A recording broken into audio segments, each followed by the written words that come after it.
Guys, Kamala Harris just dropped what everyone thought would be her big political comeback announcement. But instead of a 2028 presidential run, we got something completely different. Headquarters, a rebranded social media platform targeting Gen Z with progressive content. Now, reactions have been all over the place. Some people are calling this innovative, a permanent organizing tool that breaks the cycle of campaign infrastructure from disappearing after elections.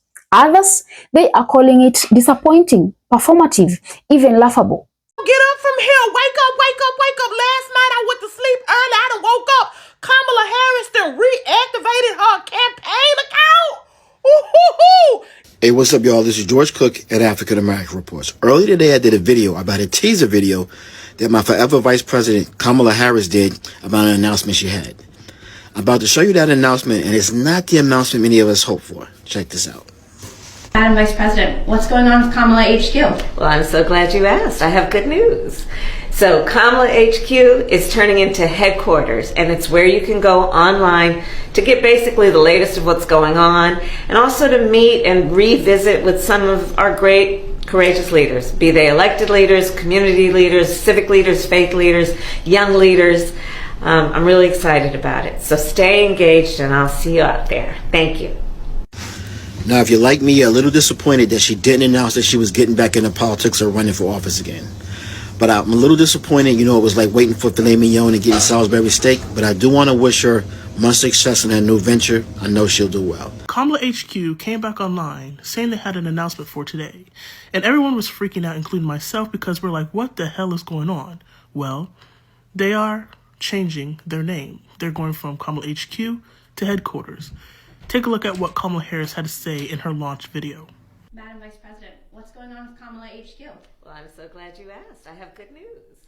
So Kamala HQ is turning into headquarters, and it's where you can go online to get basically the latest of what's going on, and also to meet and revisit with some of our great, courageous leaders, be they elected leaders, community leaders, civic leaders, faith leaders, young leaders. I'm really excited about it. So stay engaged, and I'll see you out there. Thank you. And according to Variety, the new headquarters is, quote, an effort to mobilize pro-justice, pro-fairness, pro-democracy young people against the far-right extremism. According to People for the American Way, conservatives build permanent organizing infrastructure. Progressives have historically built machines that dismantle after Election Day. Headquarters is the end of that cycle. Harris will be the chair emerita of headquarters, but it's an honorary role and she will not have editorial oversight of the project. The group said all editorial programming decisions will be made by the headquarters team and the leadership of People for the American Way. Many of the staff behind Kamala HQ will be reuniting for headquarters.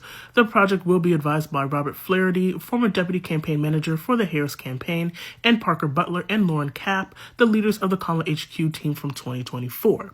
Arlie Sugar, who also worked with the Kamala HQ team, will join the People for the American Way staff as director of platforms for the accounts. Lastly, if you like to cover politics, edit fan cams, dunk on Republicans, or shit posts, apply to be a platform strategist or video editor on the HQ team. I will put the link in the comment section so you guys can copy and paste and apply if you want to be a part of the HQ team. So unfortunately, Kamala Harris didn't announce that she's running for president in 2028, but she is relaunching her old Kamala headquarters account as an online organizing project for Generation Z. She is trying to make politics more appealing to the youth, and that's a great strategy to have because you cannot deny that politics has become a daily part of our life. And that was part of the reason the Republicans were able to dominate the media spaces because they had podcasters doing it. They had online accounts doing it. Every time you went online somewhere, you were seeing someone MAGA affiliated talking something MAGA. And meanwhile, the Democrats were trying to stay to their old ways, trying to be politically correct and weren't doing things that the Republicans were doing. And now we're seeing the end result of that and all of the impact Republicans have on media. So if Kamala Harris is able to reach the youth and have the youth be up to date on politics and not the misinformation that the MAGA people be spreading, It could be a great jumpstart to having the youth get out here and campaigning, and maybe some of these people could be politicians in the future. People are always asking, what is Kamala Harris doing? What is she doing for spare time? Now she is doing something to spread information and get the youth involved, and I think that's great. And if you're someone that's wanting to hate on this, all I'm going to say to you is, what the fuck is Jill Stein doing? Reactivating her page means she's probably jumping into some race. What that will be, not sure. Could, California governor race is coming up. I don't know, but she definitely reactivated her page. So there's something a-brewing, and frankly, I'm seeing some people, some of y'all white women in the comments, no, this is not what we need. We want a more progressive. Well, who?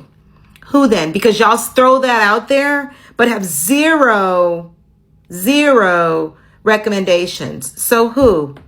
Please, because this is why we don't trust y'all. Because when the time comes, we say, listen to black women. Now this black woman says something, and y'all the first ones in the comments talking about we don't need her. But we do. Well, motherfuckers. It's on. Kamala Harris just reactivated her account. Her campaign account. Come at me. Yeah. Redo. Fuck a redo. Like the Super Bowl. Seahawks versus the Patriots. Oh. But T-Rump won't be in the running. J.D. Vance? No chance. Who the fuck gonna bring? Who you bringing to the table? MAGA? By the way, by the time y'all get to the table, y'all probably be all in jail with Epstein. Ooh. Did I say that? So, get ready. I am. Bring it. So let's talk strategy first, because whether you love or hate this move, you have to admit it's deliberate. Republicans have dominated online spaces for years. Podcasters, MAGA influencers, viral content creators, they built permanent infrastructure while Democrats kept dismantling their operations after every election cycle. Headquarters is, trying to flip that script. The team is adopting what they call unconventional tactics. Shitposting, dunking or political opponents, fan cams. Basically, they are fighting fire with fire in the digital trenches where, Gen Z actually lives. And honestly, that is where elections are increasingly won or lost. Their goal is to make politics a daily part of young people's lives, not just something that happens every 4 years. They want to create a pipeline where where engaged youth today become the progressive politicians of tomorrow. That is ambitious. That is long-term thinking. But here's where the criticism gets loud. Many progressive are asking, why is Kamala Harris of all people leading this? Her record as, California's district attorney, as senator, and as vice president doesn't exactly scream progressive to a lot of activists. Critics point to her support for Israel, her ties to corporate donors, her reluctance to push for universal healthcare or even wealth taxes.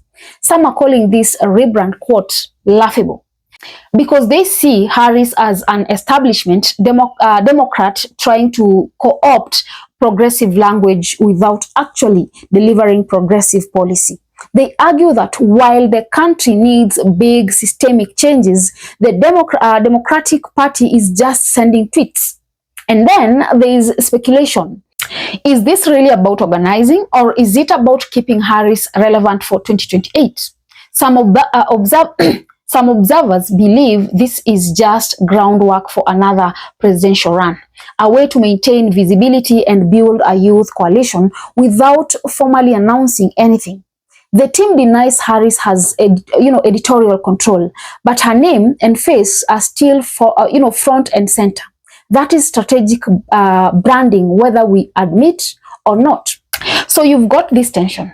On one hand, permanent progressive infrastructure targeting young voters could genuinely shift how Democrats compete.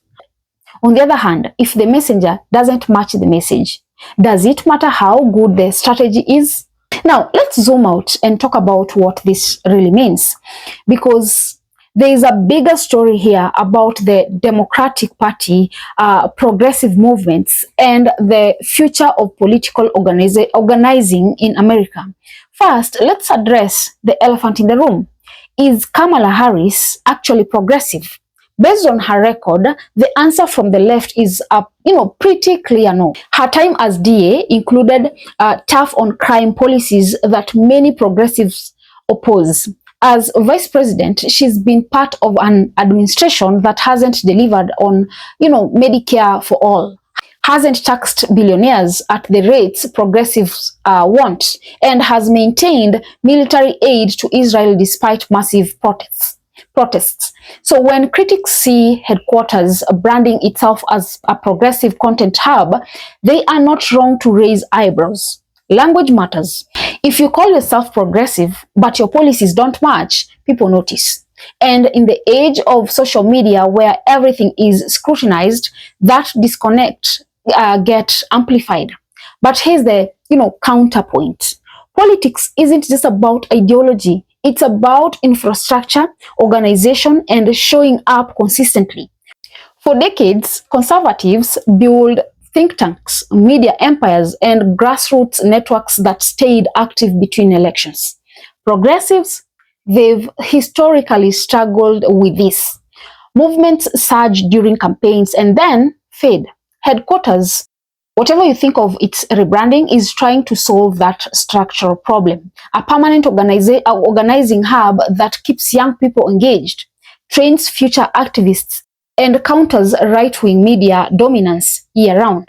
That is valuable, even if you don't love, the messenger. The tactics matter too. Gen Z doesn't respond to traditional political messaging. Most of them live on TikTok, Instagram, Twitter. They engage with politics through memes, viral videos, and authentic voices that feel real, not corporate. Republicans figured this out and built entire ecosystems of influencers and content creators. Democrats have been playing catch up by hiring people specifically to shift post, create fan cams, and dunk on Republicans. Headquarters is meeting young voters where they are. Is it performative? Maybe. But if it works, if it actually keeps people engaged and mobilized, does the style matter as much as the results? Now, the big question, will this lead to actual systemic change in the Democratic Party, or is it just noise? The optimistic view is that by building permanent infrastructure and focusing on Gen Z, you create a pipeline for future progressive leaders who aren't beholden to corporate donors. You normalize political engagement. You build power from the ground up instead of waiting for billionaires to fund campaigns every 4 years. The pessimistic view is that without addressing the core policy issues, without challenging the donor class, without fighting for universal healthcare, wealth taxes, and ending militarism, all the social media tactics in the world won't even matter. You're just putting progressive lipstick on a centrist pig. And maybe both views are true.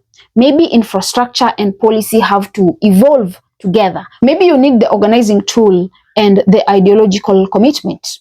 Here's what I think, guys, is most interesting about this whole situation. The Democratic Party is clearly at a crossroad. The old playbook isn't working. Younger voters don't trust establishment politics. They want authenticity, bold policy, and leaders who actually fight for them. Headquarters could be the beginning of something new. A recognition that the party needs to, modernize how it communicates, organizes, and, competes. Or it could be another example of style over substance, another missed opportunity to actually deliver the change people are demanding.